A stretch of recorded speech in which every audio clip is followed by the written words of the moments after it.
ফুলি তার বাবা মায়ের সাথে একটা ছোট্ট গ্রামে বাস করত।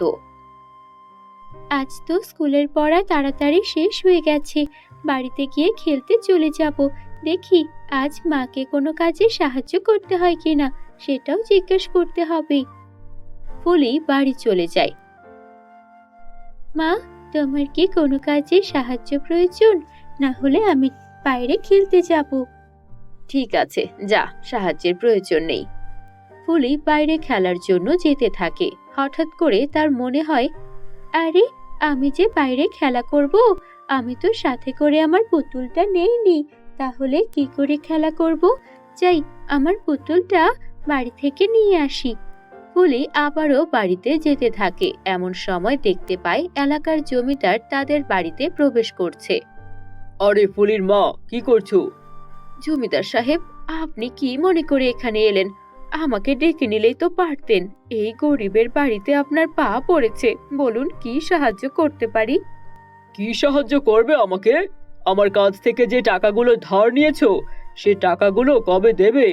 সুদের হার তো বাড়িয়ে দিয়েছি, এখন পর্যন্ত কোনো টাকাই পেলাম না। তোমার স্বামী কোথায়? হ্যাঁ, সে তো দেখাই দিচ্ছে না। আসলে উনি শহরে কাজের খোঁজে গিয়েছেন, এখনো বাড়ি ফেরেননি।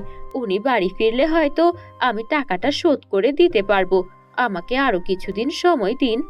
দেখো, আমি যদি তোমাদের মতো গরিব চাষাদের প্রতিদিন সময় দেই, তাহলে আমার নিজের সম্পত্তি হারিয়ে তোমাদের মতো গরিব হতে হবে।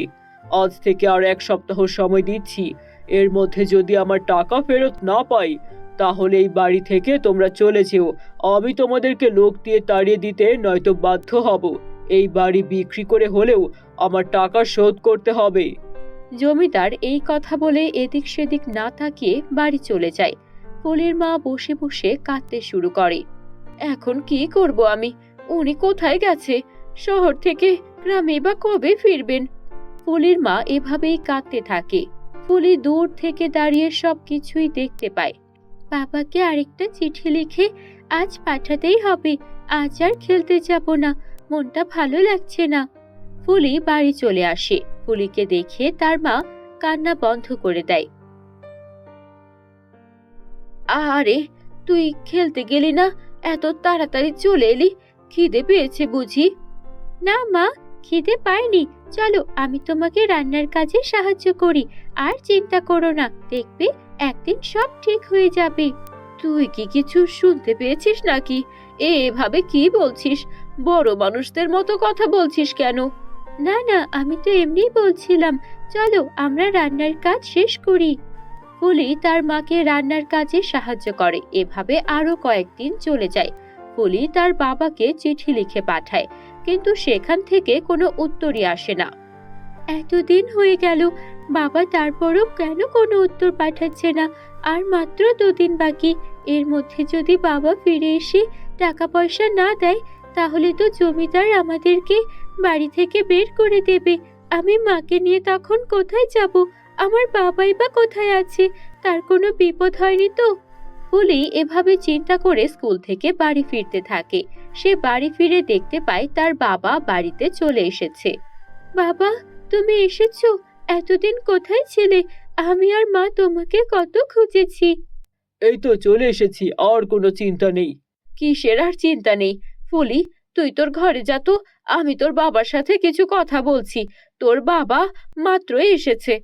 ফুলি তার মায়ের কথা শুনে ঘরে চলে যায়, কিন্তু সে দরজার আড়ালে লুকিয়ে লুকিয়ে তার বাবা মায়ের সব কথা শুনতে থাকে।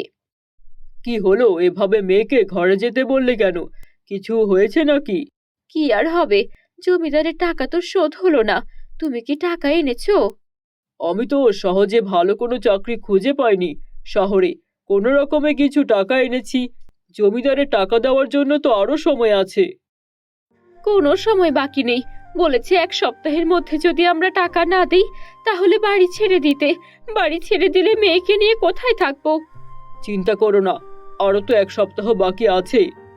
1 সপ্তাহ বাকি নেই, আরো 5 দিন আগে এসে জমিদার এই কথা বলে গেছে। আজকের দিনটাই শুধু বাকি আছে, কাল এসে উনি আমাদেরকে বাড়ি ছাড়া করবেন। এ কি বলছো? আমার কাছে তো কোনো টাকা পয়সা নেই। আচ্ছা, আমি দেখছি লোকেদের কাছে ধার দেনা করা যায় কিনা। কোনো একটা ব্যবস্থা করতেই হবে। ফুলির বাবা আবারও ঘর থেকে বেরিয়ে যায়। ফুলি সবকিছুই শুনতে পায়। কি যে করব, আমি যদি ছোট না হতাম তাহলে আমিও কাজ করে বাবাকে সাহায্য করতে পারতাম। সারা দিন শেষে ফুলির বাবা খালি হাতে বাড়ি ফিরে আসে। বুঝতে পেরেছি, তোমাকে আর মুখ ফুটে বলতে হবে না। আমি ঘরের জিনিসপত্র গুছিয়ে দিচ্ছি, কাল আমাদের বাড়ি ছেড়ে চলে যেতেই হবে। ফুলির মা এবং বাবা সারা রাত ধরে তাদের ঘরে থাকা কিছু গুরুত্বপূর্ণ জিনিস গুছিয়ে ফেলে। পরের দিন সকাল হতেই জমিদার কিছু লোকজন নিয়ে চলে আসে। বের হও এই বাড়ি থেকে, বেরিয়ে যাও। তোমাদের ঘাড় ধাক্কা দিয়ে বের করার আগেই বেরিয়ে যাও। জমিদার সাহেব, আরো কয়েকটা সময় দিলে ভালো হতো। কোনো সময় দেওয়া হবে না। আর সাথে করে এগুলো কি নিচ্ছ? হ্যাঁ, কিছুই নিতে পারবে না, সব রেখে যাও। জমিদার খুব নির্দয়ভাবে তাদের সব জিনিসপত্র রেখে বাড়ি থেকে তাড়িয়ে দেয়। মা, বাবা, এখন আমরা কোথায় যাব, কোথায় থাকব? আমি তো কিছুই জানি না। চল জঙ্গলের দিকেই যাই, সেখানে কোনো থাকার জায়গা খুঁজে বের করতে হবে। গ্রামে তো আর আমাদের জায়গা হবে না। ফুলি তার বাবা মায়ের সাথে জঙ্গলের দিকে চলতে শুরু করে। আরে মা, ওই দেখো, ওখান থেকে কেমন চকচকে আলো বেরিয়ে আসছে। তাই তো, চল তো গিয়ে দেখি। ফুলি আর তার বাবা মা কিছুটা এগিয়ে যেতেই দেখতে পায় একটা সুন্দর সোনার বাড়ি চকচক করছে। এত সুন্দর সোনার বাড়ি এই জঙ্গলের গহীনে আছে, এ সম্পর্কে তো আমরা জানতামই না। তুমি ঠিক কথাই বলেছো, চলো ভেতরে গিয়ে দেখি। আরে না না বাবা, আমরা ভেতরে যেতে পারবো না। এই বাড়িটা কার না কার আমরা কি করে বলবো? কিন্তু আমরা যদি এখান থেকে কয়েকটা স্বর্ণের ইট বা চাল নিয়ে যাই তাহলে তো আমাদের সব সমস্যার সমাধান হয়ে যাবে। তুমি ঠিক কথাই বলেছো, কিন্তু বাবা, আমাদের এটা করা মোটেও উচিত হবে না। আমরা কাউকে না বলে কিছু নিতে পারি না।